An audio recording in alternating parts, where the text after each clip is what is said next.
Shalom and welcome to Foundations for Life. Man, that's an old radio phrase that easily rolls off the tongue, huh, Mike? It does. It does. Those were 5 good years. Yeah, it were good years. Barry Phillips and Mike Clayton here, and we appreciate very much those that have been tuning in, watching these videos. We are going to try to keep them, again, as concise and to the point as we can. We started off, Mike, trying to say let's push 30 minutes and cut it off. We've been going closer to 40 minutes. Hopefully, we won't get back to the 2-hour format. But yeah, I don't have that much time today, Barry. I got work to do. It's Friday morning. It's Shabbat's coming, and we went out and made a decision. Finally, we've been talking about it for about a week. We're back in the chicken raising business. Ooh. So I just kind of got tired of, eggs are wonderful things. Yes, An egg is like this amazing thing of protein and fats and everything else. And eggs right now, if you get the good ones, are like over $5 a dozen. So we have 12 new little sisters for Kaya to play with. Right now, she's a little scared of them. She's chicken of a chicken. So she just sniffs and stares. But we got them yesterday, and so I got to start building a coop here. Well, I would have thought you built the coop and then bought the chickens. But see, that's because you've never raised chickens, right? No, I haven't raised chickens. See, I have neighbors who do, and we can get fresh eggs that way. But okay, well that's a good way to do it. See, we got the little tiny ones. They're only a week old, so you can't put them out there yet. Okay. Right now they're in a swimming pool. We borrowed Ruben's swimming pool, and I built a little cage around it. And they got their feed and their water and a little stick in there to sit on. They're happy as a chicken gets. How do you know if a chicken's happy? I don't. It smiles, shows you its teeth.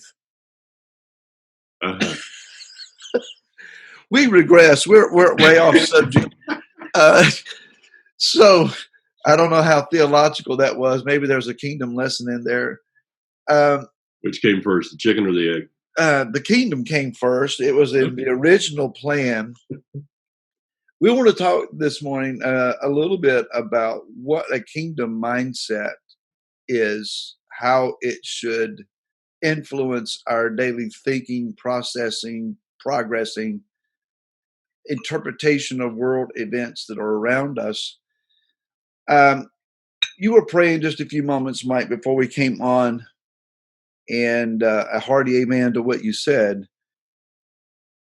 I'm reminded of a Hebrew phrase, short phrase, that was introduced to me way back in the very, very early 2000s by Yom HaHu. It's most often interpreted and translated as "and in that day." Okay. In that day. How often have we read from the prophets, and the opening line to the beginning of a chapter or a section was, "and in that day it shall be." Mm-hmm. So we read those phrases, and we don't pay attention to the suggested time frame. Perhaps we began to think, this is something that took place and was prophesied for years ago. If it says in that day, it's talking about more often than not the kingdom. Yeah, the same as when Yochanan was given the revelation. People have translated that. He was in church on Sunday, which it was. Sorry about that. I almost ruined my computer there, Mike. I saw that one coming, and I thought I could back off that statement just for a moment, but why? That was close. But in that day is the day of Yah. Yeah. So the question has to be, are we in that day? Is that where you're heading to? Well, I think so. One seriously has to ask the question, are we approaching that day? Mm-hmm. As you referenced, Revelation chapter 1, uh, the King James says, and I was in the Spirit on the Lord's day. Well, I was called up by the Ruach into a vision of the day of Yahweh, is what would be a better understanding. So this is not a Sunday go to church meeting vision thing that he had. Not throwing off on those who go to church on Sunday. Got it. What I'm saying is the scriptures are replete with text that reference this day. Isaiah chapter 2, verse 2, and it shall be in the latter days that the mountain of the house of Yahweh is established on top of the mountains, shall be exalted above the hills, and all nations shall flow to it. What is that saying? In the kingdom, Mount Zion will be the centerpiece of focus and attention. As you read into this chapter, verse 3, many people shall come, let's go to the mountain of Yahweh, to the house of the Elohim of Yaakov, and let him teach us his ways, and we shall walk in his paths. For out of Sion comes forth the Torah and the word of Yah from Jerusalem. Evidently, from what Yeshayahu saw, there is a day coming that is kingdom day, where the temple will be restored on Mount Zion in Jerusalem, and it will be the centerpiece, the focal piece, not only of that tiny sliver of land that we see as modern day sovereign Israel, but the whole world. Mm-hmm. So instead of people saying, let's go to Vegas, for what happens in Vegas stays in Vegas, baby. Instead of going to Paris, instead of going to any other vacation spot, people will plan for an opportunity to go to Jerusalem, and in particular to come hear Messiah teach the Torah from Jerusalem. Now that's a kingdom day. Is that anywhere close to where we're living right now? No. Where we are right now is man and his systems of government rising up, and in their thinking, they're trying to fix a problem. And Yah's thinking, I am poking them with a sharp stick and prodding them along a path that will result in my kingdom. Now he's poking you and me, and he's poking our neighbors who may not walk as you and I do. Mm-hmm. But the world is getting poked. Man thinks he's got the stick. No, Yah has got the stick. He is poking, prodding. Hasatan is gleeful perhaps at dominating control and dominion and authority, which is what he's always wanted to take from us. So I feel put upon. I feel constricted, limited. I'm upset and angry about loss of personal liberty in the name of we're trying to help you. I don't see it that way. It bugs me. But as we're talking about today, I have to keep reeling my mind in and realizing the kingdom is coming. I see that day approaching, and I struggle. But it can happen that you regain your focus and start thinking kingdom instead of me. Okay, my soapbox. I didn't mean to get on one that early. Well, yeah, and I reserve the right to get on another one. But go ahead. I know that. You said what happens in Vegas stays in Vegas. All right. According to Isaiah chapter 2 and various other scriptures, what happens in the kingdom will affect the whole world. Yes. Okay, so when the kingdom is established in Jerusalem, it is going to be something that affects everything in the world. It affects, we can make a law in the United States, and it affects other countries to an extent. But when the Torah goes forth from Mount Zion, the word from Jerusalem, it is going to affect every single person living on the planet, no matter what. And so what I am seeing today is in all of these things, and yes, and As I was telling you before we got on the program, I went to Lowe's yesterday. I'm trying to do a few things around the house here, and what bothers me is the fear that other people are walking around with masks on, but yet they see you, and it's like, wow, that person got the plague, so I'm going to go around them, and I have to stand to get my paint mix. I got to stand in another aisle. I can't even stand there next to the paint. Got to stand in another aisle. It's all about fear. And I put out on Facebook today, fear only has as much power over you as what you give it. True. Well, people have just succumbed to this crazy thing of fear, and in the process of that, I was watching the Fauci and Miss Scarf yesterday, and this strange thing there, and Trump, and I was watching all that, and it's, well, when can we go back to our sports?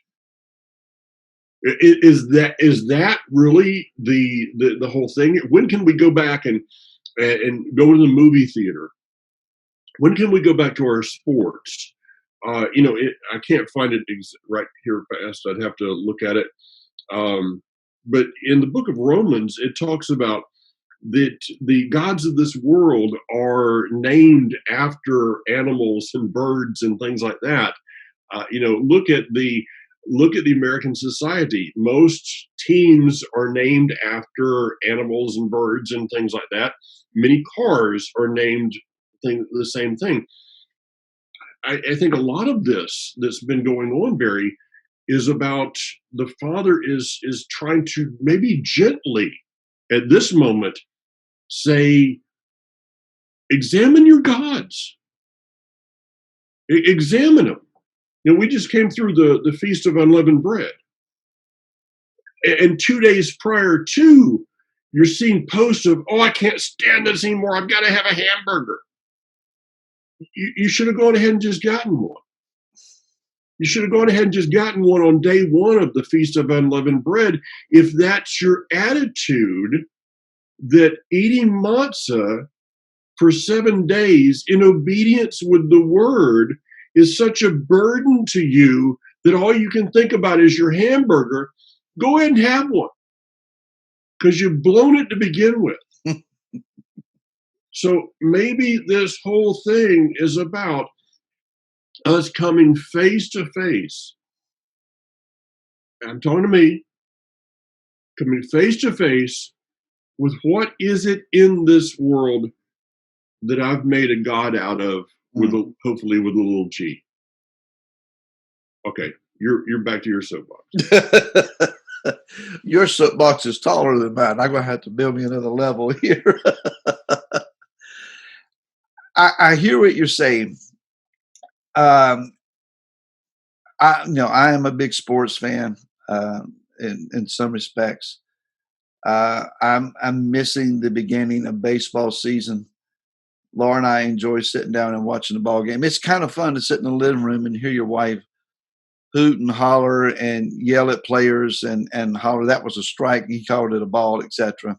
Okay, but there's a point of enjoying it, Barry, and then it becoming your life. Exactly, and I understand that. There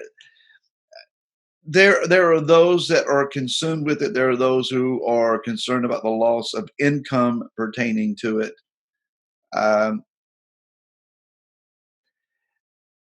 I think we're all being challenged here in America in particular about personal freedoms, the ability to go where we want to go and do what we want to do.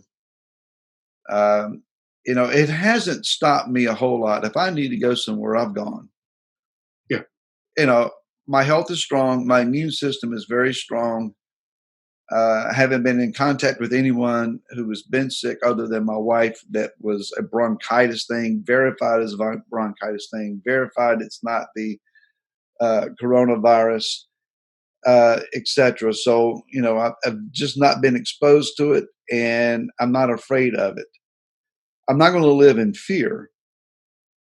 But there are a lot of folks that are really feeling constricted, limited. My most inconvenient thing is I need a haircut and have since the beginning of March, and it's going to be next month before I can get. And it's been postponed 3 times now, and I'm a bit bummed by it. Well, I'm almost at that place. Well, I'd come do it for you. And I appreciate that. I told my hairdresser I'm not ready to leave home and join the '80s hair band, but I can't have a concert anywhere. No one can come. And notice that Barry has a hairdresser. Hairdresser, hair cutter, whatever the title would be. This thing is going bad in a heartbeat. I know. The mindset of the kingdom, though, is a complete shift. I don't know. We can imagine the kingdom. When you and I think about the kingdom, my imagination and scriptural understanding is limited to this scenario. I will be living somewhere, in my hope, in the land of Israel with the increased borders. Mm-hmm. Okay. I will be functioning in a righteous society. I won't have to worry about locking doors and being cheated at the supermarket or the open market or whatever. You won't even need to think about that there is a wet market because it won't be there. I can trust what I eat. I will be vitally connected to Jerusalem. Now, whether we're going to be able to be translated to that place from anywhere in the world, or whether we have to still get on some means of transportation to get there, I don't know. I still battle in my mind, are we going to be a totally agricultural society, or will technology go in an incredible leap forward because Yeshua will reveal things to us that we have no imagination of? Will it be an intertwining of the two? I'm excited about the potential of any and all of that. Yeah. Okay. I will be in the majority for the first time in my life. I won't be, having to explain why I wear seat or why I don't eat pork, as a food, etc. The atmosphere will change. The environment will change. Societies will be radically different. Men and women will be hungry to learn what we can teach them. We will finally have arguments settled. We'll know what the calendar is. We'll know what the pronunciation is. We'll have all of that garbage dealt with. Hallelujah. I also understand that there will be world upheaval. Nations will be torn down and reformed. Battles are going to be fought that are going to be horrendous to institute the kingdom. Yeshua is going to probably correct us in ways that we didn't anticipate. It may seem harsh. We will go from democratic governments to a monarchy. Yeah. We will live and do because the king said. There's no argument. Have an opinion. I'm sorry? You won't have an opinion. Your Facebook post won't mean anything. It doesn't mean anything anyway. I'm not speaking about yours specifically, but yours as a whole. So there's going to be some radical shifts in that day. Is it possible for you and I to go ahead and start now living and thinking in those terms? Well, it's kind of hard to function in present day society. I can consider Yeshua my king, and whatever I believe that he is speaking to me, yes, my king, and go and do what he requests of me. But I still have a president. I still have a governor. We still have a mayor. I still have people that are in authority over me. I have to consider those limitations because the king and his kingdom have not fully physically manifested on the earth yet. We think, Mike, in terms of, well, the kingdom's coming. Well, we got to go through this long process of the anti-Messiah first and all of that thing. Okay, so those days come. We're not going to run and hide in caves. It's not time to find a bunker. It's not time to stand back and say, well, I'll pray while the world just destroys itself. I think you and I need to be involved. I think we need to be instrumental in the kingdom process. We pray for our nations until they are no more. We do whatever effective thing that we can while we can. Okay. I see your brain turning. Yeah. Well, let me spin some things off of where you were at there. I think there's one thing that I'm trying to figure out right now is letting go of what I thought I knew. Now, that's something that's been a part of my life for a lot of years. Okay. But I think that where we're at right now, you're talking about the kingdom. How much of the kingdom do I really understand? When it comes down to it, no, that was way too much. You get one of those hairs cut, and let me see that one, and that's about 5 times maybe too much. We really don't have much of a clue of what it's going to be like. Yeah, I can imagine. I've got a pretty wild imagination when it comes to the kingdom. I think I have a bit of a reality just inside of me. I've talked about that. But if I don't understand what the kingdom is, then what makes anybody think that we're going to understand what this time is? Okay, is it 7 years? Is it 1 year? As a mutual friend of ours is teaching, is it like 45 seconds? I don't know. I said to Kathy, we read books. We thought we knew these things.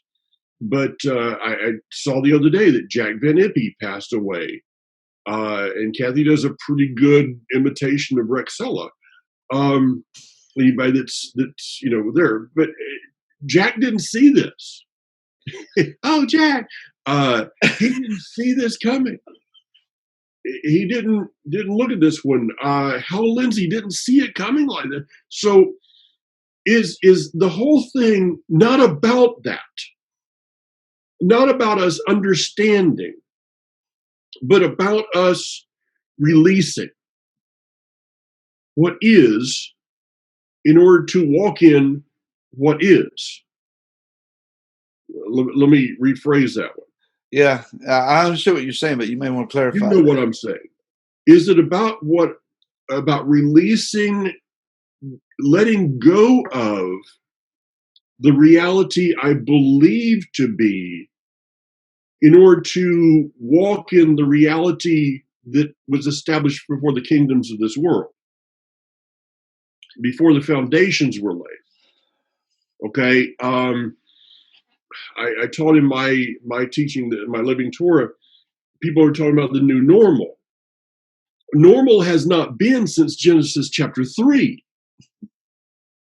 That's when normal was. The kingdom is about restoring normal. Everything between there is total confusion. And if any of us think that total confusion is normal, you're confused. So it's about releasing what we're walking in today to embrace what is being established. And I read an interesting article by Nachman Kahana. He is the brother of Mir Kahana, who Hanok Young studied under. Nachman Kahana asked this. This was regarding the Jewish population. He's Jewish. He lives in Jerusalem, right in the old city, apartment above the Rova. Nachman Kahana asked this: what about the Jews in the diaspora today? Is it possible that when, and Nachman Kahana was talking about the kingdom being established, he's talking about a time of Mashiach ruling and reigning. He's talking about Isaiah chapter 2. He's talking about the same thing we're talking about. And he was saying, is it possible that when the kingdom is established, the Jews who were given an opportunity to move to Israel, but refused that opportunity, would not be allowed there. Mm. Is that the weeping and gnashing of teeth? Now, I can't pick up and move to Israel. I don't believe it's the right time for me to do that anyway. I was given the opportunity 20 years ago, 17 years ago. I didn't believe it was the time, nor did I believe that the way I would have had to do that was right for me. But I can tell you this, my inward being has been there for 22 years now. You can't take that away. And so, is it possible that those who are just complaining, God knows there's enough of that, just complaining about, oh, just want to get back to the way that it was? Is it possible that if this is a time of the kingdom being established, that when it is, they will not be allowed to enter into those gates during those 1,000 years? I don't know. I'm just kind of throwing something out there. 3 quick thoughts here, Mike, that are disconnected, but maybe more connected than I realized. As you're talking, I'm seeing when you quoted Rabbi Kahana, I was hearing the words of Yeshua and his brokenheartedness saying, Jerusalem, Jerusalem, how often I would have gathered you under the corners of my tallit, under my wings, as a hen does a brood, and you would not. He prefaced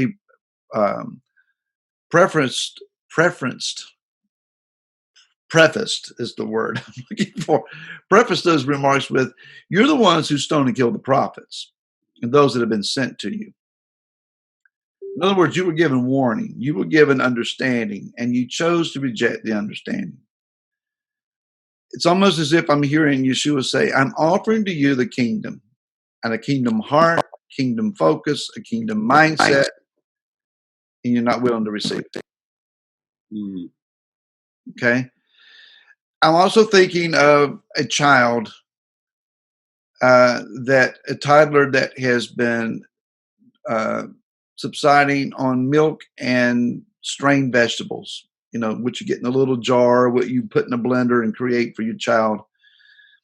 And it's, we taste it now and it's like, if it ain't pears and apricots, I don't want it, right? So when a child moves from milk to their first taste of cereal, their eyes open like, what's this? Then they get that baby food and their eyes open again. And you give them an ice cream cone. Yeah, well, I wasn't going there necessarily. But when we look at where we are right now, it's almost as if we're on baby food and we think this is the epitome of life. This is the ultimate level of freedom. And Yeshua is offering to us solid food, a whole nother level of opportunity, of strength and nourishment. And we can't see it because of our addiction to what we already have.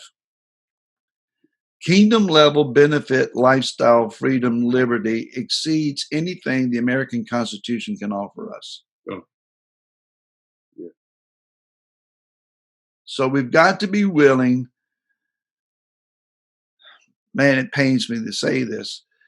We've got to be willing to consider that even in what we call freedom and liberty, we're still in bondage. And that we need to be liberated from our liberty. Liberated from the level of liberty that we're currently living in. Does that make sense? Is the liberty that we've been embracing, how do I put this? Is what we thought was liberty actually a level of slavery? I don't know that it's slavery. I keep going back to the differences between an exile and a captive. Mm-hmm. here in America, if you are addicted to America, what I mean by that is you are addicted to the ideals of this nation, which by comparison to anything else on the face of the earth, okay, I'll take it. I'll take what we have. But the reality is, Mike, America is not utopia. It's not the ultimate. America is a preferred land of exile over any other land of exile. If I've got to be in exile, I'll take America. However, it's still exile. It's still limiting. It's still constricting. The kingdom is something greater still. We need to be willing to allow in a kingdom mindset of hoping for a kingdom, believing in the kingdom, believing in the reign of Messiah that will bring us a level of liberty that only the Torah can offer. It's really strange that people look at the Torah as constricting, limiting, and just a list of laws. Yeah. Within the boundaries that the Torah describes for us, inside those boundaries is the fullest life capable of being lived. There's no greater freedom than to live within the bounds of the Torah. If we can capture that mindset, then we can understand that the American Constitution, our civil rights, our Bill of Rights, they're minuscule in comparison to what the Torah affords. So are we going to whimper and cry over spilt baby food, or are we going to embrace the grand feast that the Master is preparing for us? Okay. And I got to tell you, I'm not there yet. I'm still struggling with um, some ramifications of what's currently going on. It bugs me, but I'm going to have to work through this because my mind's needing to shift. Okay, but see, therein lies. I know we're going longer than we So originally we're thought, right at 30 minutes here. but therein lies what we need to have that shift, Barry, is realizing where we are, realizing where we've been, realizing where maybe what we were thinking was not exactly right, and I want to make the shift. It's those that are refusing to even consider the shift. Let me give you an example of what I meant by the slavery. Many people are going to the government website and trying to find out where their $1,200 stimulus check is. If that $1,200 stimulus check is going to make that much of a difference in you paying your bills or not, maybe you need to look at where you've been to begin with. That maybe you needed to make some changes in your financial picture to begin with. If that stimulus check, if all you're doing is waiting to cash that stimulus check without even considering the fine print that may be attached to it, we don't know what's there really.